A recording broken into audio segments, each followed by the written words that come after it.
दौरों पर और उनके भाषण पर फप्तियां कस रहा है, बहुत मसरूफ है उसमें। सच ये है कि पीएम मोदी ने इंडोनेशिया, ऑस्ट्रेलिया और न्यूजीलैंड के दौरे में कई ऐतिहासिक डील्स पर साइन किया है। भारत के पक्ष में ये डील्स है। एक बहुत बड़ी डील ऑस्ट्रेलिया के साथ रही, यूरेनियम आपूर्ति समझौते वाली, जिसे भारत की पिछली 2 दशकों से सफलतापूर्वक मेहनत ने महत्वपूर्ण सामरिक और ऊर्जा कूटनीतिक उपलब्धि के उस ब्रैकेट में ला दिया है। और इसे समझिए कि अगर हमने ऑस्ट्रेलिया को इस बात के लिए मना लिया है, भारत कितना मजबूत और सशक्त इससे होगा।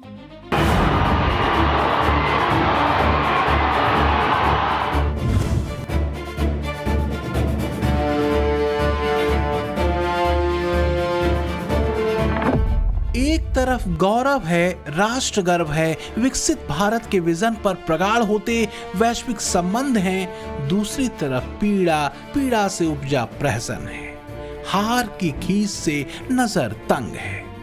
तो क्या कांग्रेस तंग नजर से पीएम मोदी के विदेश दौरे पर तंज कसने में लगी है? पीएम मोदी की विदेश यात्राओं की लिस्ट चस्पा करते कांग्रेस नेता सुप्रिया श्रीनेत ने एक्स पर पोस्ट किया। उन्होंने लिखा कि भारतीयों को विदेश यात्रा न करने के लिए कहने के बाद उन्होंने खुद पिछले 57 दिनों में 11 देशों की यात्रा की है। सुप्रिया श्रीनेत पीएम मोदी के विदेश दौरों को छुट्टियों से भरी गर्मियां बताती हैं, तो जवाब बीजेपी की तरफ से मिलता है। यह प्रधानमंत्री जी भी टूर में गए, राहुल गांधी जी भी टूर में गए। प्रधानमंत्री जी देश को जिता के आए और राहुल गांधी जी बंद कमरे में जरूर, मैं लिख के देता हूं, पता आप लगाइए, जरूर बंद कमरे में षड्यंत्र रच रहे होंगे कि जो अच्छे काम नरेंद्र मोदी जी के नेतृत्व में हुआ है, किस प्रकार से उसमें भंग डाला जाए। तो क्या वाकई कांग्रेस का छिद्रान्वेषण ही उसे खुद के अन्वेषण से दूर कर रहा है?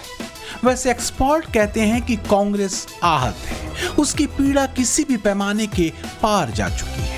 रही सही कसर उसके गंभीर और जियोपॉलिटिक्स की अच्छी खासी समझ रखने वाले नेता मोदी डॉक्ट्रिन की तारीफ करके पूरी कर देते हैं। पिछले दिनों कांग्रेस के वरिष्ठ नेता और सांसद शशि थरूर ने मोदी के 12 साल के कार्यकाल की तारीफ करते एक आर्टिकल लिखा, जिसमें मोदी को नेहरू इंदिरा की कतार में रखते हुए उन्होंने लिखा कि आजादी के बाद भारत के 3 सबसे प्रभावशाली नेताओं में मोदी निसंदेह उनके साथ खड़े हैं। मोदी की विरासत भी उन्हीं की तरह भारत की राह तय करेगी। बस ऐसी ही टिप्पणियां एक इकोसिस्टम को बेचैन कर देती हैं, और शायद कुछ कांग्रेसी नेताओं को भी। वैसे बेचैन कोई और भी है। भारत और ऑस्ट्रेलिया के बीच हुए ऐतिहासिक यूरेनियम करार के बाद ये है ट्रंप के चेलों मुनीर शहबाज के अराजक राज वाला पाकिस्तान। बेचैनियां इधर भी बढ़ी हुई।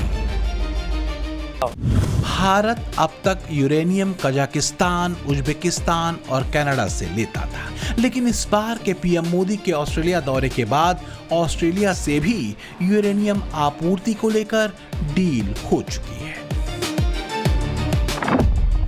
भारत और ऑस्ट्रेलिया ने गुरुवार को ऊर्जा सुरक्षा समझौते पर हस्ताक्षर किए। इससे ऑस्ट्रेलियाई यूरेनियम का शांति उद्देश्यों के लिए भारत में आयात करने का रास्ता साफ हो गया। दोनों देशों के बीच हुआ ऐतिहासिक ऊर्जा समझौता, और अब ऑस्ट्रेलियाई यूरेनियम भारत आएगा। न्यूक्लियर एनर्जी के क्षेत्र में आज हमने एक महत्वपूर्ण समझौता किया है। इससे ऑस्ट्रेलिया से भारत को यूरेनियम सप्लाई का मार्ग खुलेगा और हमारे क्लीन एनर्जी के उद्देश्यों को नई ताकत मिलेगी। तो कांग्रेस उसके नेताओं को भले ये डील और पीएम मोदी के 3 देशों के दौरों पर हुई तमाम डील्स बेमानी लगे, लेकिन सच ये है कि पाकिस्तान से लेकर चीन तक में मोदी के विदेश दौरों से टेंशन बढ़ी हुई है। दुनिया भर के एक्सपर्ट कह रहे हैं कि मोदी भारत 2047 के रोड मैप पर मोदी डॉक्ट्रिन को लाइट की स्पीड से दौड़ा रहे हैं और इसमें एक बड़ा जियोपॉलिटिकल केंद्र है इंडो पैसिफिक। पीएम मोदी की 3 देशों की यात्रा चीन को इंडो पैसिफिक में काउंटर करने के बड़े दाव के तौर पर देखा जा रहा है। मैं समझाती हूं कैसे। सबसे क्रूशियल तो है वो ब्रह्मोस बेल्ट, जो बीते कुछ सालों में पीएम मोदी ने इंडो पैसिफिक के कई देशों के साथ डील करके तैयार की है। इंडोनेशिया ने भारत से ब्रह्मोस खरीदने का करार किया है। फिलीपींस ने 2022 में ब्रह्मोस खरीदने की डील भारत के साथ कर दी थी। मलेशिया भी इंटरेस्टेड दिख रहा है ब्रह्मोस में, हालांकि अभी कोई समझौता नहीं हुआ है। और ये सारे वो मुल्क हैं, वो देश हैं जिनका समुद्री विवाद चीन के साथ लंबे दौर से चल रहा है। और एक्सपर्ट्स ये मान रहे हैं कि पीएम मोदी एक तीर से बहुत सारे निशाने साध रहे हैं। उनमें से 2 बता देती हूं। एक तो इंडो पैसिफिक में भरोसेमंद दोस्त बन रहे हैं हम, और दूसरा चीन के विस्तारवाद वाले प्लान को काउंटर कर रहा है भारत।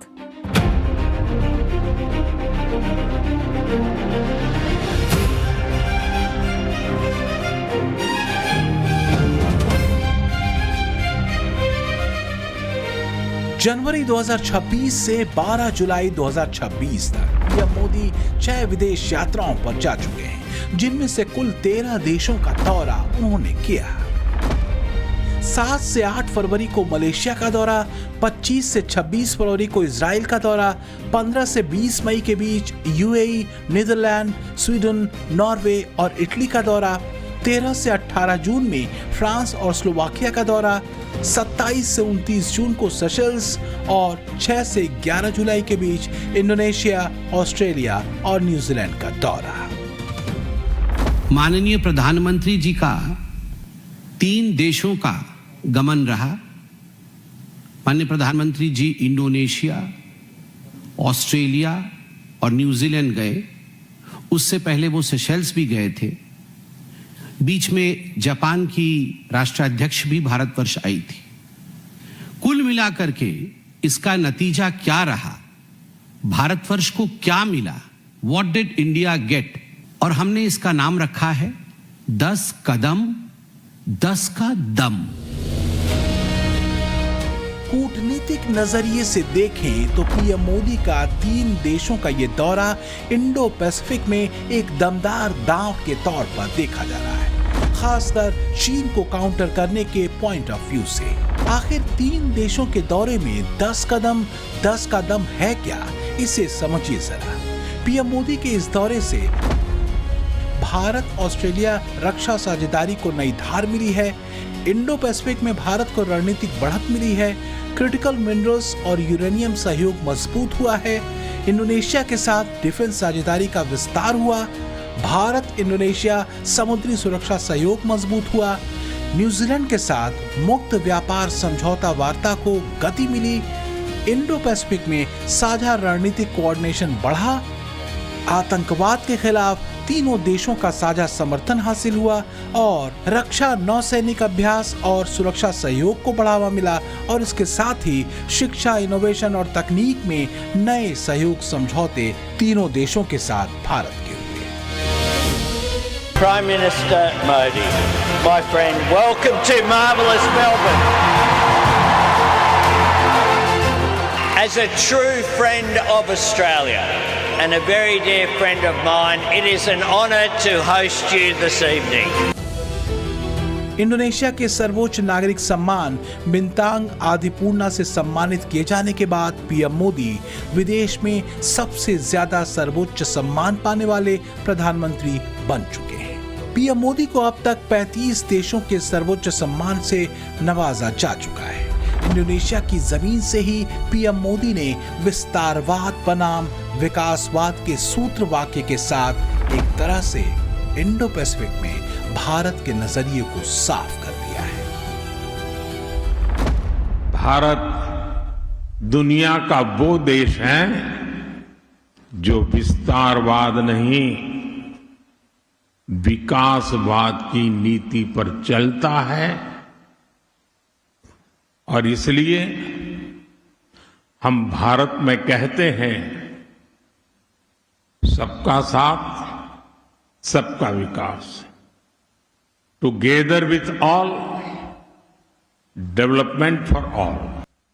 आज मैं यही मंत्र, यही भावना लेकर इंडोनेशिया के आप सभी सांसद सदस्यों के बीच आए। तो क्या चीन इसी भाषा से बिलबिलाया हुआ है? जिनपिंग के स्ट्रिंग ऑफ पर्ल्स को टूटते देखकर क्या चीन बेचैन हो उठा है? चीन की टेंशन या कहें घबराहट की वजह ब्रह्मोस चक्रव्यूह है, जिसने ऑपरेशन सिंदूर में पाकिस्तानी एयरफोर्स और आर्मी सेंटर्स पर तबाही के ऐसे सिग्नेचर मार्क्स छोड़े हैं जो सारी दुनिया ने देखे।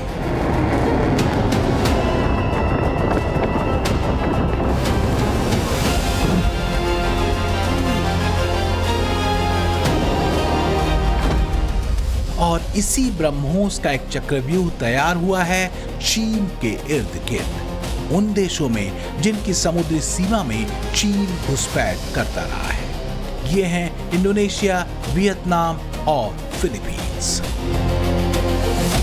वैश्विक मुद्दों पर भी भारत और इंडोनेशिया का सहयोग निरंतर बढ़ रहा है। इंडो पैसिफिक के प्रति हमारे आउटलुक में भी सिनर्जी है। भारत ने हमेशा आसियान सेंट्रलिटी को विशेष महत्व दिया है।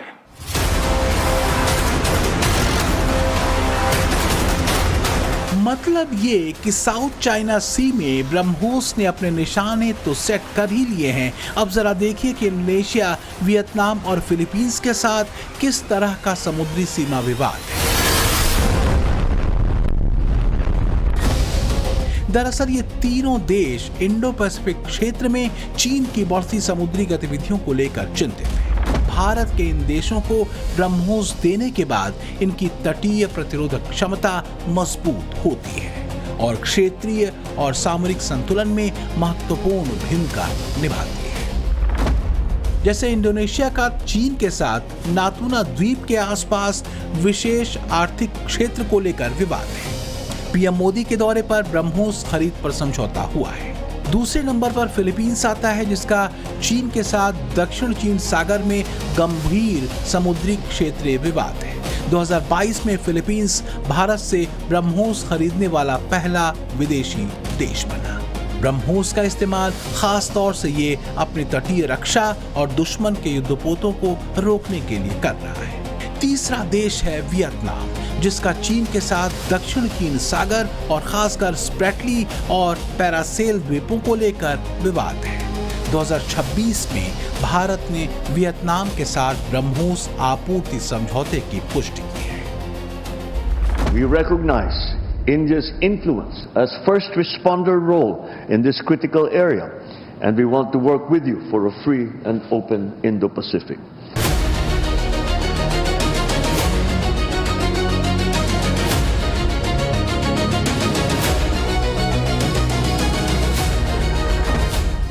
ट्रंप के अस्थिर दिमाग और चीन, पाकिस्तान जैसे देशों से बढ़ती बेंगों के बाद अमेरिका को लेकर कई देशों का भरोसा टूटा है। खासकर वो देश ज्यादा चौकन्ने हुए हैं जो अपनी सुरक्षा को लेकर अमेरिका पर निर्भर रहे हैं। इसमें यूरोप से लेकर जापान जैसे देश शामिल हैं।